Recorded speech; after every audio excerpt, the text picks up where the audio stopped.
Hello friends, welcome to the channel. आज हम करेंगे chapter 8 part 3 for history of English language and the major topic that we are going to cover is the great vowel shift. आपका syllabus बहुत vast है, I think all of you know that thing. और सिर्फ यही तो है नहीं, literature तो है नहीं, और भी पार्ट्स हैं आपके इस एग्ज़ाम के लिए। तो अच्छे से प्रिपरेशन करिए, जितनी थॉरो हो सकती है उतनी प्रिपरेशन करिए। प्रिपरेशन को इन प्लेलिस्ट्स के थ्रू फाइन ट्यून करने की कोशिश करिए। टेलीग्राम चैनल है एक मेरा, जिस पर आप लोग एमसीक्यू की प्रैक्टिस कर सकते हैं। I have given the link in description. तो ये सब कुछ करते रहिए और अपने जितने खुद के एफर्ट्स करना चाहते हैं वो भी करिए। जितना आप कर सकते हैं करिए, बिकॉज जब आप किसी पोजीशन के लिए एग्जाम देते हैं तो दैट इज डू और डाई काइंड ऑफ सिचुएशन। तो यहाँ पर आपको डू को ही चूज करना है, डाई को चूज करने का कोई ऑप्शन नहीं है आपके पास। और डू को चूज करने के लिए तो आपको बहुत बहुत बहुत बहुत हार्डवर्क करना ही पड़ेगा। टॉपिक 170 तक हम लोग ऑलरेडी कवर कर चुके हैं। आज शुरुआत करेंगे टॉपिक नंबर 171 से, nature and extent of the moment. पिछले वीडियो में हम लोग डिक्शनरी की बात कर रहे थे। In order to appreciate the importance of renaissance in enriching the English vocabulary, it is worthwhile to form some idea of the number of new words। नए नए नंबर्स कितने आए थे मिडिल इंग्लिश पीरियड में? ऑक्सफोर्ड डिक्शनरी कहती है कि 12,000, और अगर सभी वर्ड्स के रिपीटेशन को हटा दिया जाए तो मैक्सिमम 10,000 वर्ड्स तो थे ही। तो कैलकुलेशन को अगर थोड़ा सा कंजर्वेटिव किया जाए तो 10,000, otherwise approximately 12,000 words were included in dictionary around the year 1500। Chapter 8 का टॉपिक 172 हम लोग कवर कर रहे हैं, जहाँ पर हम शेक्सपियर को तो हम जानते ही हैं कि उनके पास बहुत बढ़िया कलेक्शन ऑफ वोकैबुलरी था, लेकिन उनके साथ ही साथ एक बहुत पॉपुलर ट्रांसलेटर थे of the contemporary time, Elizabethan time, जिनका नाम था फिलमन हॉलैंड।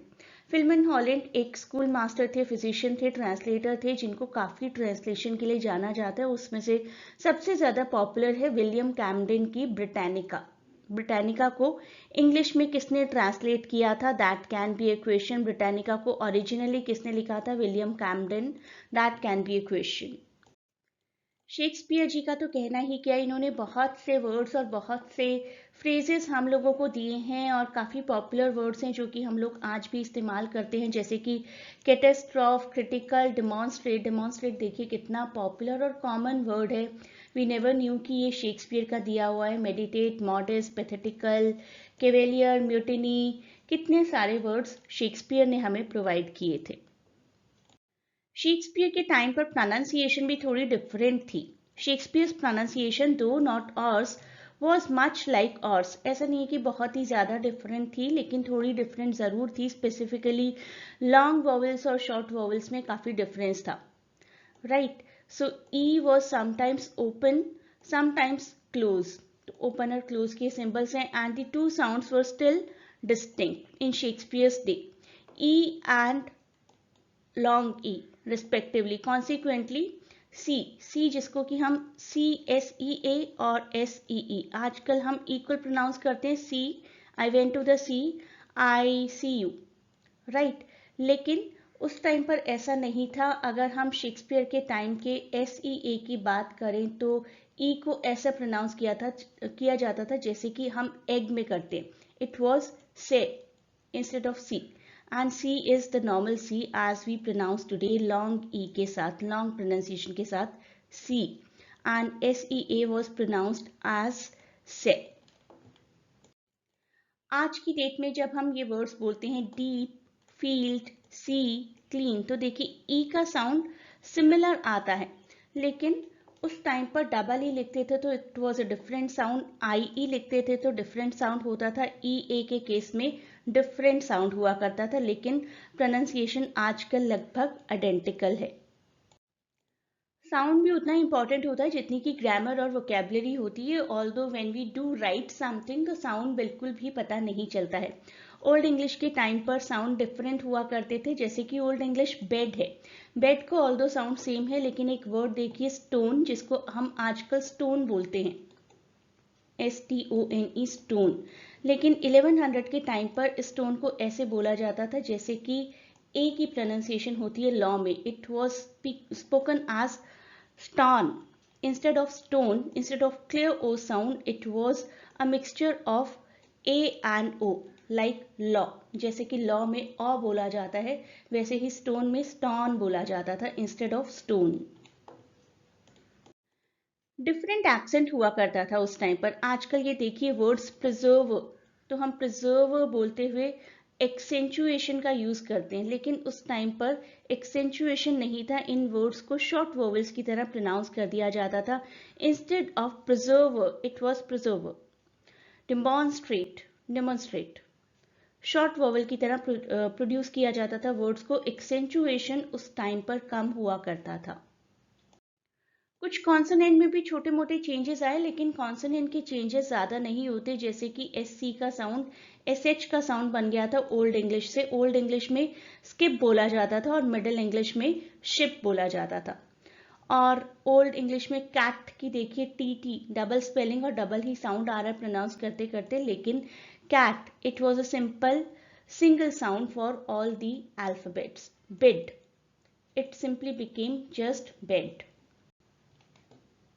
मिडिल से मॉडर्न में देखिए क्या क्या चेंजेस आए. When we come to vowel change in modern English, we see the importance of the factors that determine the length of vowels in Middle English. All Middle English long vowels underwent extensive alteration in passing into modern English, but the short vowels in accented syllable remain comparatively stable. Long vowels और short vowels ये पता होना आपको बहुत जरूरी है. When we say bed, that is a short e sound, लेकिन when we say bad, that is a long vowel sound. So the change that you underwent was what is known as unrounding. In Chaucer's pronunciation, the vowels was like U in full. By the 16th century, it seems to have become in most words the sound we have in but. जैसे कि cut, sun. U का sound कैसा आ रहा है? U का sound अ के जैसा आ रहा है, right? But, cut, sun, love with Anglo-Norman spelling of O for you. So far as the short vowels are concerned, it is clear that a person today would have little difficulty in understanding the English of any period of the language. तो कहीं कहीं पर you को अ की तरह pronounce किया जाता है, लेकिन कहीं कहीं पर यू को अगर हम पुट बोले, पुट में यू को ऊ की तरह प्रोनाउंस किया जाता है, तो that is a difficulty actually. तो there is no single signified rule for any pronunciation. कुछ वर्ड्स को अडॉप्ट किया गया, उनकी स्पेलिंग में चेंजेस नहीं हुए, लेकिन प्रोनाउंसिएशन वैसी की वैसी ही रही. इसी वजह से कुछ वर्ड्स डिफरेंट प्रोनाउंस होते हैं. In spite of the same spelling, we do not say putt instead of put, we say it put, but we say BUT but.